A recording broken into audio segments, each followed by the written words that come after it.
ఆదాయ పన్ను పెంచుకుంటూ పోయి చివరికి అన్యాయం అయిపోతున్నటువంటి భారతీయులకి కాస్త ఊరటనిచ్చినటువంటిది మోడీ సర్కారు.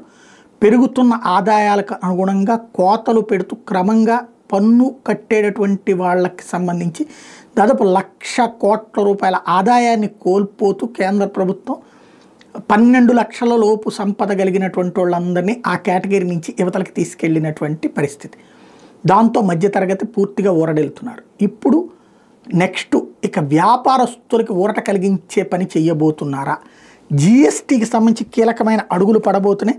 జిఎస్టీ స్లాబుల్ని కుదించాలని ప్రభుత్వం ఆలోచిస్తోంది. మోడీ సర్కారు రేట్ల తగ్గింపు ఆల్రెడీ ఒక కొలిక్కి వచ్చిందట. త్వరలోనే జిఎస్టీ మండలిలో ఈ మేరకు నిర్ణయాలు తీసుకోవడానికి రెడీ అవుతున్నారు. రేట్లతో పాటు స్లాబుల సంఖ్య కూడా తగ్గించాలన్నటువంటి ప్రతిపాదన ప్రస్తుతం పరిశీలిస్తున్నారు. త్వరలో ఆ విధమైనటువంటి శుభవార్త వస్తే వ్యాపారులు కూడా సంతోషపడతారు.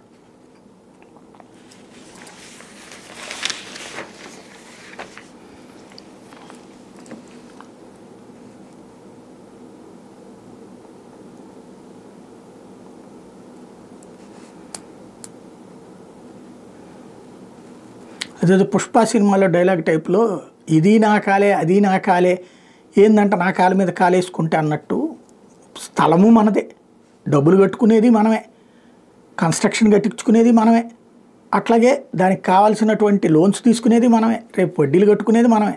కానీ ఆ నిర్మాణానికి సంబంధించి 1,00,000 ఆంక్షలతో వేధించేటటువంటి నగరపాలక సంస్థలు మున్సిపాలిటీల యొక్క విధానాలని సమూలంగా మార్చి ప్రజలకి స్వేచ్ఛనిచ్చుకొచ్చారు నారాయణ గారు. అభినందించాలి.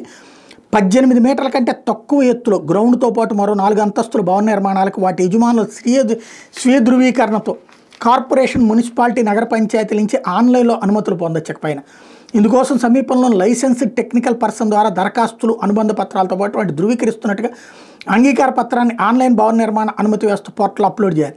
దరఖాస్తుతో పాటు అనుబంధ పత్రాలను పోర్టల్ ద్వారా పరిశీలించి అనుమతులు ఇచ్చేలా ప్రత్యేక సాఫ్ట్వేర్ రూపొందించారు. 24 గంటల్లోగా అనుమతులు వచ్చేలా ఏర్పాటు చేశారు. ఆ వెంటనే యజమానులు భవన నిర్మాణ పనులు ప్రారంభించవచ్చు. నిర్మాణం పూర్తయ్యాక మళ్ళీ ఆన్లైన్ పోర్టల్లోనే ఆక్యుపెన్సీ సర్టిఫికేట్ కోసం దరఖాస్తు చేసుకోవచ్చు. ఇకపోతే భవన నిర్మాణాలకు ఆన్లైన్లో అనుమతులు తీసుకున్నాక పన్నుల నిర్వహణ మీద పట్టణ ప్రణాళిక అధికారులు ఇప్పటివరకు చేపట్టిన పోస్ట్ వెరిఫికేషన్ పద్ధతిని తీసిపడేసింది.